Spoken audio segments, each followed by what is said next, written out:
धराशिव में पालक मंत्री प्रताप सरनाईक द्वारा आयोजित बैठक में जोरदार हंगामा देखने को मिला।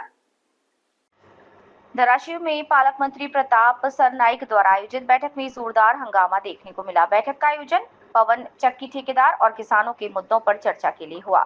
इस दौरान धराशिव के सांसद ओमराजे निंबालकर और शिंदेगढ़ शिवसेना के धराशिव लोकसभा प्रमुख आनंद पाटिल के बीच तीखी शाब्दिक झड़प हुई। बैठक में बोलते हुए आनंद पाटिल ने सांसद ओमराजे निंबालकर पर आरोप लगाते हुए कहा कि आप दोनों तरफ से बोलते हैं। आपके मामा पवन चक्की के गुत्तेदारी करते हैं और आप पवन चक्की वालों को दबाव में रखते हैं। ढोल की दोनों तरफ मत बजाइए। इस बयान के बाद बैठक का माहौल गर्मा गया और सांसद ओमराजे निंबालकर तथा आनंद पाटिल के बीच जोरदार शब्द युद्ध छिड़ गया। हालांकि स्थिति को बिगड़ता देख पालक मंत्री प्रताप सरनाईक ने हस्तक्षेप कर दोनों नेताओं के बीच चल रहा वाद शांत करवाया।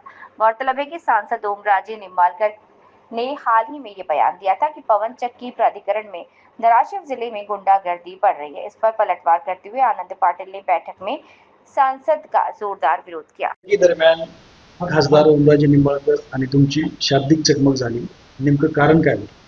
हे बघा, आज 15 ऑगस्ट आहे. 15 ऑगस्ट निमित्त मी ध्वजारोहणाच्या कार्यक्रमासाठी उपस्थित राहिलो होतो. या कार्यक्रमाला उपस्थित राहिल्यानंतर आज मी शिवसेनेचा पदाधिकारी आहे, शिंदे साहेबांचा कार्यकर्ता आहे, शिवसैनिक आहे आणि त्या बैठकीला मी आज उपस्थित होतो.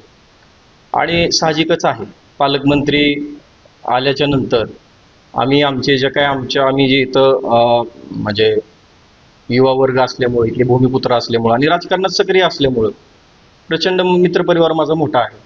या ठिकाणी माझ्याकडं भरपूर तक्रारी येत राहतात कंटिन्यू. मग मी काय कलेक्टर साहेबांशी आणि पालकमंत्री महोदयांशी मी माझा ज्या काही तक्रारी आलेल्या असतात त्याचं मी त्यांना विचारत होतो किंवा मी त्या मांडत होतो कलेक्टर साहेबांना आणि पालकमंत्री महोदयांच्या मीटिंगमध्ये. ह्यावेळेस आपल्या जिल्ह्याचे, धाराशिव जिल्ह्याचे जे खासदार आहेत त्यांनी मध्येच बोलले, तू तुझी जमीन दे, तू तुझी जमीन दे. अहो, मी बोलतोय काय? विशेष म्हणजे हे एकतर विरोधी पक्षातले खासदार आहेत, माझा ह्यांच्याशी कुठलाही काही संबंध नाही. मी माझा मुद्दा उपस्थित करतोय, मी माझ्या शेतकऱ्यांचे प्रश्न उपस्थित करतोय.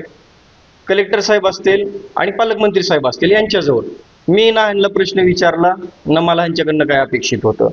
त्यांची बोलायची ट्युनिंग ही काय मला पटली नाही, मरून थोडी आरेरावी झालेली आहे. तुम्ही असं म्हटलं की तुम्ही दोन्हीकडून बोलता. हो, 100%. कारण ह्याच्यामध्ये ज्यावेळेस इथं शेतकरी कलेक्टर ऑफिस समोर उपोषणाला बसले होते पाठीमागं, त्यावेळेस हे सन्माननीय खासदार तिथे गेले आणि शेतकऱ्यांना सांगितलं की तुम्ही टावर पाडा, तारा पाडा.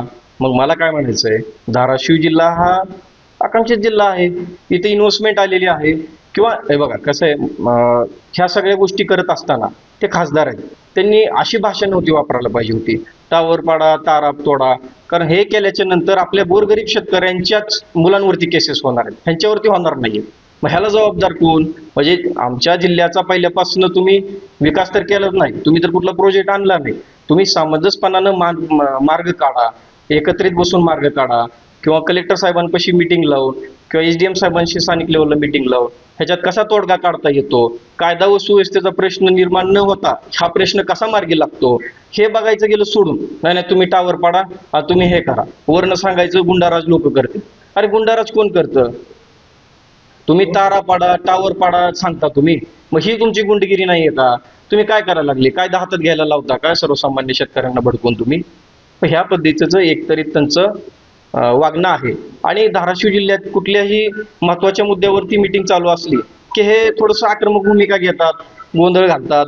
ह्या पद्धतीनं त्यांचं चालू असतं सतत. त्याच्यामुळे काय होईल साहेब, नियोजन समितीची बैठक असेल, विकास कामाची बैठक असेल, ह्या सर्व प्रक्रियेमध्ये आपण खासदार आहेत, आपण कसं बोललं पाहिजे, आपण कुठले मुद्दे मांडले पाहिजेत, आपल्या जिल्ह्यामध्ये नवीन योजना काय आणता येतील, प्रोजेक्ट आणता येतील, हे तर कुठल्या गोष्टी ते करत नाहीत. परंतु मीटिंगमध्ये गोंधळ कसा घालता येईल हेच तेवढं ते पाहतात. त्याच्यामुळं माझा त्यांचा काय आज संबंध नव्हता, परंतु मी सन्माननीय कलेक्टर साहेब आणि पालकमंत्र्यांच्या मीटिंगमध्ये माझा विषय मांडत होतो, त्यावेळेस त्यांनी मध्ये बोलल्यामुळं हा वाद झालेला. तुम्ही म्हणालात की तुमचे मामा पण गुत्तेदारी करतात. हे बघा, आता कसं आहे साहेब, कॉन्ट्रॅक्टशिप त्यांचा धंदा आहे, त्यांच्या मामांचा, बरोबर आहे. माझा त्यांच्या व्यवसायाला विरोध नाही, लक्षात घ्या. परंतु तुम्ही तुमचे देखील कामं व्यवस्थित आहेत का ही बी कुठेतरी तपासणं गरजेचं आहे, असं मला म्हणायचं. शेतकरी प्रश्नाचा तो मुद्दा उपस्थित केला, मात्र शेतकऱ्यांना पवन चक्कीची पैसे मिळत नाही, त्यामुळेच त्या आंदोलनामध्ये ती भाषा हे बघा, त्यांनी मी जिथपर्यंत ह्या प्रकरणामध्ये मी माहिती घेतली तिथपर्यंत मला असं समजलेलं आहे की जे काही कॉन्ट्रॅक्टर आहेत त्या कॉन्ट्रॅक्टरांकडनं ह्या चुकीच्या पद्धतीच्या गोष्टी त्या ठिकाणी केल्या जातात आणि अशा गोष्टींमुळं मग हे सगळं इथला क्राईम रेट वाढणं असेल, इथली कॉन्ट्रोवर्सी असेल, जिल्ह्यामध्ये होणारी सगळी कायदा व सुव्यवस्थेचा प्रश्न असेल, हे या कॉन्ट्रॅक्टर लोकांमुळे होतोय. तर त्यांनी देखील धाराशिव जिल्ह्याचं नाव बदनाम करायचा कोणीही प्रयत्न करायचा नाही.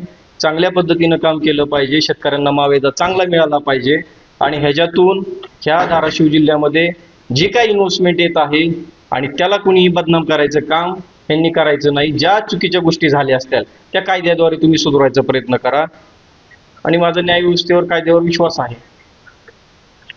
ओके.